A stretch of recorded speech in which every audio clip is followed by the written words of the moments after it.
তুমি কোন চাটের আব্বাস? তুমি আসছো এখানে মামলা করতে? গুনার টাইম নাই, ভদ্র হতে শিখুন। আমরা সভ্য সমাজে বসবাস করি, অসভ্য আচরণ করবেন না। অসভ্য আচরণ যদি করেন, কিভাবে আপনাকে সভ্য করতে হয়, আপনাদেরকে সভ্য করতে হয়, এটা আমাদের ভালো করে জানা আছে। ওরা আমাদের ভয় দেখায়, আমরা এক আল্লাহ ছাড়া কারো কাছে ভয় পাই না। মামলা হামলা অনেক আগেই পার করেছি।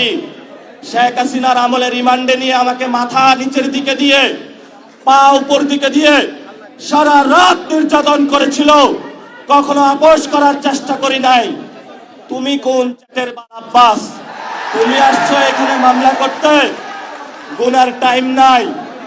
সিনিয়র সিটিজেন আসেন, সিনিয়র সিটিজেন আছেন, আমরা সম্মান করতে চাই, কিন্তু নিজের সম্মান যদি না রাখতে পারেন, তাহলে এই যারা ইয়াং জেনারেশন আছে, জেনজিরা আছে, আপনার পুরা সম্মানের চাদর খুলে বুড়িগঙ্গায় নিক্ষেপ করবে।